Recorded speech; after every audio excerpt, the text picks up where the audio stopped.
शुरुआत में हमें एक बड़ा गुंडा दिखाया जाता है। नाम था सामी, जिसने ड्रग्स बेचकर अपना पूरा साम्राज्य खड़ा कर लिया था। लेकिन अब उसके पास ड्रग्स बनाने की जगह खत्म हो रही थी। तभी उसे पता चलता है कि रुद्रपुर नाम के गांव में एक बहुत बढ़िया खेत है जहां वो गांजा उगा सकता है और अपना धंधा चला सकता है। ये सुनते ही सामी अपने खास आदमी वारदा को बुलाता है और कहता है, मुझे किसी भी कीमत पर पूरा रुद्रपुर गाँव चाहिए। वारदा उसके कहने पर गाँव पहुंचता है और पूरे गाँव को अगवा कर लेता है और फिर वो उस गाँव का नाम रख देता है सामी गाँव। इसके बाद सीन बदलता है साल 2002 हैदराबाद। यहाँ हमें दिखाया जाता है एक आदमी मूर्ति जो एक बड़े अनाथालय का मालिक था, लेकिन इन दिनों वो बहुत परेशान था पैसों की वजह से। असल में जिन लोगों ने कभी अनाथालय को दान दिया था उन्होंने अब पैसे देना बंद कर दिया था। इसलिए मूर्ति सबको फोन करता है और मदद मांगता है, पर हर कोई साफ मना कर देता है। अगले पार्ट नाम के एक बच्चे को देखते हैं जो अनाथालय में रहता है। वो अपने दोस्तों के साथ बैठा कह रहा था, हम सब पढ़ेंगे और बहुत बड़े आदमी बनेंगे। सभी दोस्त सहमत हो जाते हैं। फिर धीरे धीरे पढ़ाई के लिए पैसे जुटाने के बहाने चोरी करने लगते हैं। राम अब उन लोगों के घरों से पैसे चुराने लगता है जिन्होंने अनाथालय को मदद करने से मना किया था। सालों बाद राम एक बड़ा चोर बन जाता है। लोग उसे अब रॉबिन हुड के नाम से जानते हैं। एक दिन राम एक बड़े मंत्री के घर से चोरी करता है। मंत्री उसे पकड़ने के लिए एक पुलिस अफसर विक्टर को नियुक्त करता है। विक्टर अपने कांस्टेबल से कहता है, मैं इसे पकड़कर अपनी काबिलियत दिखाऊंगा। विक्टर और उसकी टीम कई दिनों तक रॉबिन हुड की तलाश करते हैं, लेकिन राम का कोई पता नहीं चलता। इसी बीच राम एक जगह जाता है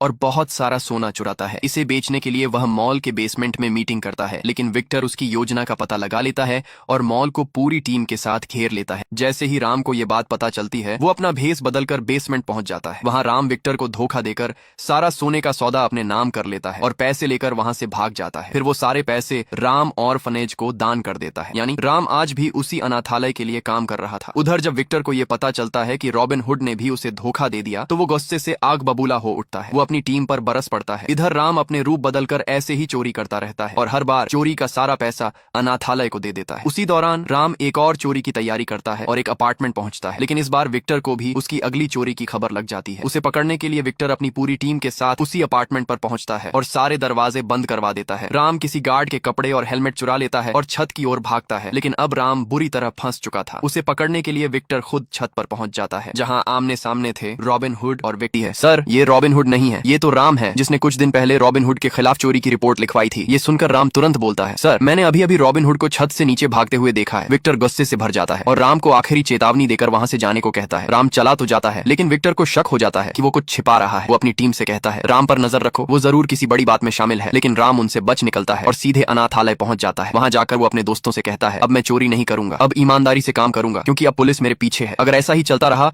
तो एक दिन वो अनाथालय तक पहुंच जाएगी। वो आगे कहता है, अब मुझे एक अच्छी जिंदगी जीनी होगी। फिर सीन बदलता है। लंदन में एक लड़की नजर आती है, नीरा, अपने पिता वासुदेव के साथ। दोनों बेहद अमीर थे और कैंसर का ऐसा इलाज ढूंढ रहे थे जो देखने में किसी बंदूक जैसा लगता था। अगले वसुदेव का भी एक सपना था कि वो एक दिन अपनी कंपनी भारत में खोलेगा, लेकिन वो सपना अब तक अधूरा था। इधर नीरा अपने पिता से कहती है, पापा, मुझे इंडिया जाना है, पर वसुदेव साफ मना कर देते हैं। ये सुनकर नीरा गुस्से में अपने पिता से नाराज हो जाती है। आखिरकार वसुदेव चाहकर भी अपनी बेटी को रोक नहीं पाते और उन्हें उसे भारत भेजने के लिए मानना पड़ता है। तभी हमें पता चलता है कि नीरा इंडिया क्यों जाना चाहती है, क्योंकि दुनिया उसे सिर्फ उसके पिता के नाम से जानती है, पर वो अपनी खुद की पहचान बनाना चाहती है। और यही वजह थी कि उसने भारत जाने का फैसला किया, क्योंकि वही एक जगह थी जहां उसके पिता ने अब तक अपनी कंपनी नहीं खोली थी। दूसरी तरफ वसुदेव अपने दोस्तों से मिलता है और सारी बात बताता है कि नीरा इंडिया जाने की जिद कर रही है। उसका एक दोस्त कहता है, उसे 10 दिन के लिए भेज दो, शायद मन बदल जाए। फिर नीरा की मुलाकात होती है ज्योति से, जो एक होशियार और मददगार लड़का है। कि सबसे अच्छी सिक्योरिटी कंपनी का पता लगाओ। ज्योति तुरंत गूगल पर सर्च करता है और सबसे ऊपर एक कंपनी का नाम आता है जहां के सारे लोग पुराने ओडीएच कर्मचारी थे। ज्योति नीरा की रिक्वेस्ट पर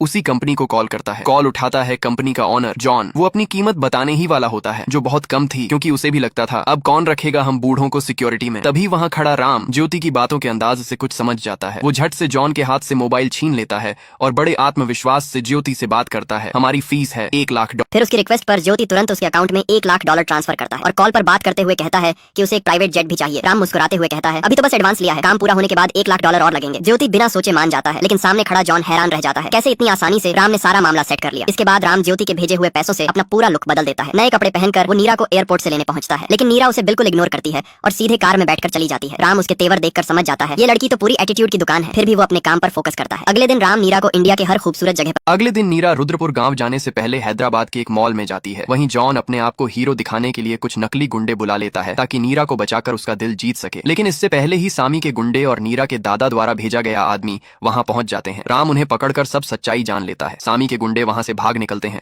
लेकिन गलती से एक दूसरी लड़की को उठा ले जाते हैं। नीरा, राम और जॉन रुद्रपुर गांव पहुंचते हैं। गांव के लोग डर के मारे नीरा को कहते हैं, यहाँ से चली जाओ बेटा। नीरा हैरान होकर पूछती है, आखिर इस गांव में इतना डर क्यों?